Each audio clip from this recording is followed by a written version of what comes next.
अमान पाकिस्तानी का आप सबको सलाम। आज जो मैं आपको बात बताने वाला हूँ वो ये है कि कनाडा आप आए कि ना आए, क्योंकि बहुत से लोग बहुत ज़्यादा इस शशुपंज में हैं कि हम क्या करें।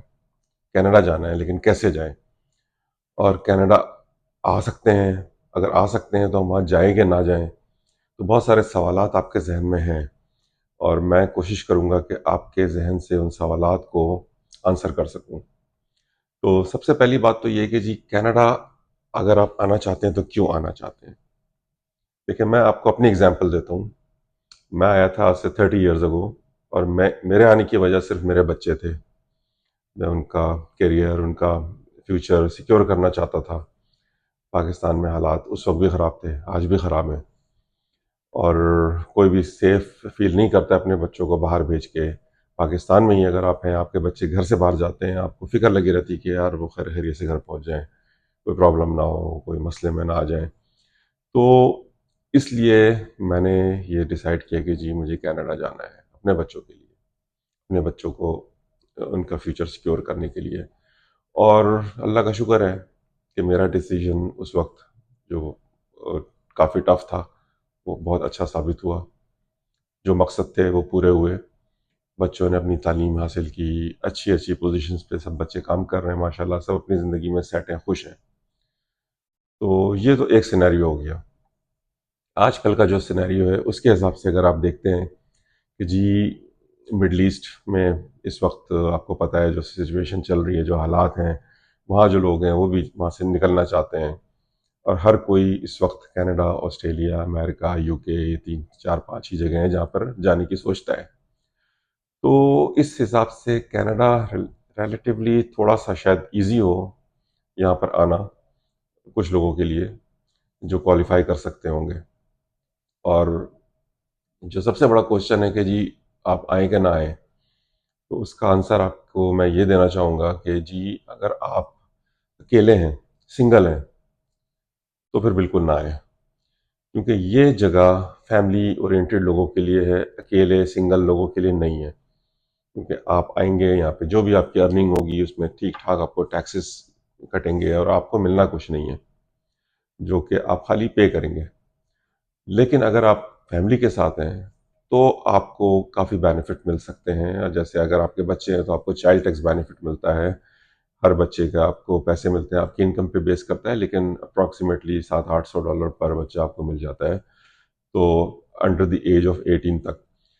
तो वो एक आपको एडवांटेज मिलता है बच्चों की वजह से। दूसरा, बच्चों की एजुकेशन फ्री है, आपको एक पाई नहीं खर्च करनी, ग्रेड 12 तक कोई खर्चा नहीं है। तीसरा, हेल्थ फैसिलिटीज़। ठीक है कि जी प्रॉब्लम है, इमरजेंसी में आप जाते हैं, लाइनें लगी हुई हैं और बड़े मसले हैं उधर, लेकिन अगर आपको वाकई इमरजेंसी की नीड है, आपको वो सपोर्ट ज़रूर मिलेगी और आपका एक पाई का खर्चा नहीं होगा। मेरा एक्सपीरियंस है, मेरे साथ मेरे पेरेंट्स थे, उनको इतनी बड़ी बड़ी प्रॉब्लम्स थी कि आप पूछे नहीं। कि मेरी मदर को कैंसर था, मेरे फादर को ब्रेन ट्यूमर, प्रोस्टेट, बड़ी चीज़ें थी। तो इन सब की एक पाई मेरी किसी भी चीज़ में खर्चा नहीं हुआ। इनके दुनिया भर की सर्जरीज हुई, ट्रीटमेंट्स हुए, सब कुछ हुआ, सालों चले हैं। अब तो खैर दोनों इस दुनिया में नहीं है, लेकिन उनके यहाँ होते हुए मुझे ये फिक्र नहीं थी कि यार मैं पैसे कहाँ से लाऊंगा, इनका इलाज कैसे कराऊंगा। तो ये जो होता है ना, ये पीस ऑफ माइंड, ये आपको ज़रा मुश्किल से मिलता है कहीं पर भी।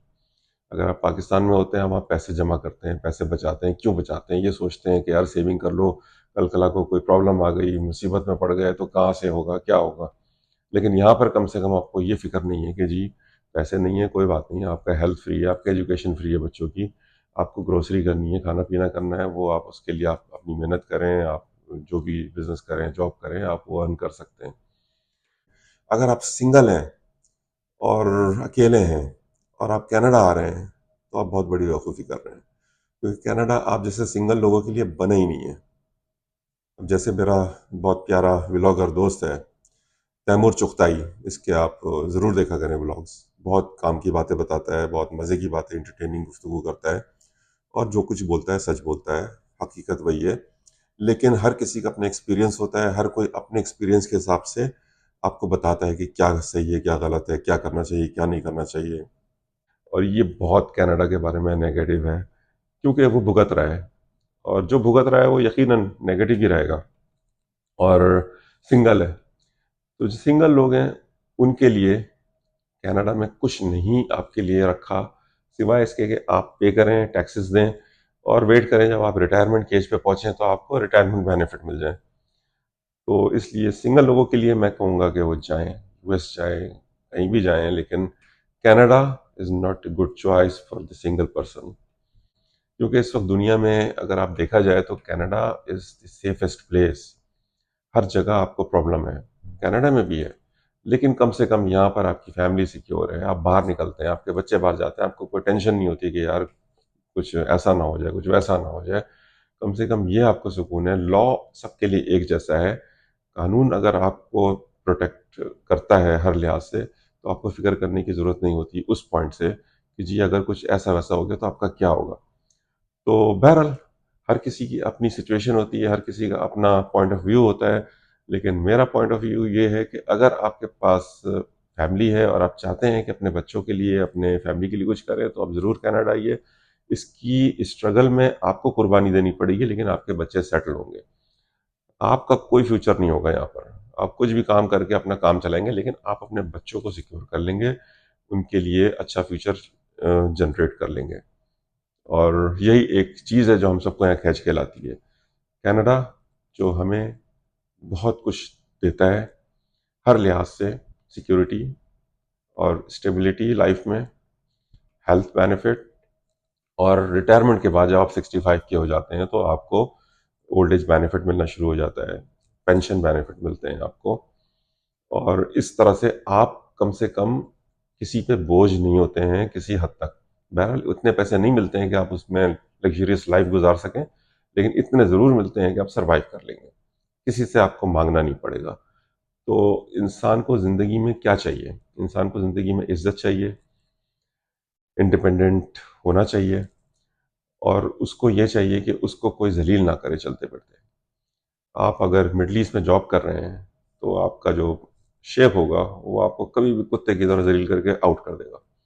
आप सालों से 25 30 30 सालों से जॉब करेंगे वहाँ पे, जब आपका टाइम जॉब का ख़त्म होगा तो आपको टाइम मिलेगा जी इतने दिन के अंदर अंदर आप यहाँ से फारिग। फिर आप सोचें कि आप जब एक जगह इतने सालों तक मेहनत करके अपना मुकाम बनाते हैं और वहाँ से आपको निकलना पड़ता है तो आपके लिए कितनी मुश्किल होती है। तो इसलिए कनाडा में कम से कम आपको कोई निकालने वाला नहीं है।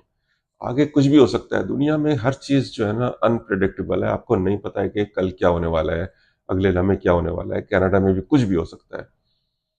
अभी तक जो है अल्लाह का शुक्र है कि यहाँ पर सिचुएशन ऐसी नहीं जैसे यूरोप में शुरू हो गई है मुसलमानों के खिलाफ, यहाँ पर ऐसा कुछ नहीं है। लेकिन कनाडा उन लोगों के लिए है जिनको अच्छी लाइफ गुजारनी है, अपनी फैमिली को रेस करना है, अच्छी तरह से अच्छे माहौल में रखना है, तो यहाँ पर आपको सारी चीज़ें मिलेंगी। माहौल स्पेशली ओंटारियो में, मैं मिसिसागा की बात कर रहा हूँ, या मिसिसागा, मिल्टन, या जो भी यहाँ के ग्रेटर टोरंटो एरियाज के इलाके हैं, अच्छे लोग हैं, अच्छी कम्युनिटी है, और बहुत अच्छा आपको इन्वायरमेंट यहाँ पे मिलता है स्कूल में भी। तो इसलिए आपके बच्चे जो हैं वो अपने कल्चर से भी करीब रहते हैं और यहाँ के सिस्टम में भी अडॉप्ट कर जाते हैं। और ये जगह सेविंग की नहीं है, जो आप सोचते हैं ना यार सेविंग कितनी होती है, भाई कोई सेविंग नहीं होती। लेकिन आप अच्छी लाइफ गुजार लेंगे, अच्छी तरह जी लेंगे, बाइज़्ज़त ज़िंदगी गुजारेंगे। कानून सबके लिए एक जैसा है, कोई आपको चलते फिरते तंग नहीं करने वाला, अनटिल अनलेस कि आप कोई ऐसा उल्टा काम ना कर दें। तो आपको ज़िंदगी में क्या चाहिए? इज़्ज़त चाहिए, सुकून चाहिए, पीस ऑफ माइंड चाहिए, ये सब चीज़ आपको मिलेंगी। तो भाई मेरा आपको मशवरा है, ज़रूर कनाडा आइए। अगर आपके अंदर हिम्मत है, अगर आपके अंदर पोटेंशियल है, अगर आप अपने बच्चों के लिए, अपनी फैमिली के लिए कुछ करना चाहते हैं तो। लेकिन दूसरा एक नेगेटिव एंगल मैं आपको बता दूं, मेरे साथ एडवांटेज जो था ना वो ये था कि मेरे पेरेंट्स मेरे साथ थे, और उसकी वजह से मेरे बच्चों को घर पे हर वक्त कोई ना कोई मेंटरशिप मिलती थी। मेरे बच्चे स्कूल से आते थे, उनसे बातें करते थे, उनके लिए घर पे कोई बड़ा होता था। लेकिन अगर आपके पास, आप फॉर एग्जांपल आप कपल हैं, आपके बच्चे हैं, आप बच्चों को डे केयर में छोड़ के जॉब्स कर रहे हैं, बच्चे वापस घर आ रहे हैं, आप अपने कामों में बिजी हैं, थके हुए हैं, बच्चों पे तवज्जो नहीं दे रहे, तो फिर बच्चे आपके हाथ से निकल जाते हैं। तो ये एक बहुत बड़ा डिसएडवांटेज है अगर आपको कोई सपोर्ट ना हो तो बहरहाल फिर भी बहुत से लोग खुद ही इंडिपेंडेंटली बहुत कुछ अरेंज कर रहे हैं, बहुत कुछ कर रहे हैं, अच्छा कर रहे हैं। हर कोई अलग तरह का होता है, हर किसी की सिचुएशन डिफरेंट होती है। लेकिन अगर आप राइट डायरेक्शन में बहुत सारी चीज़ें सोच समझ के करेंगे तो इंशाल्लाह आपको प्रॉब्लम नहीं होगी। तो मेरी तरफ से मशवरा है, if you have a family, come to Canada. It's a great place, lovely place. अगर आप सिंगल हैं तो कहीं और जाइए। Thank you.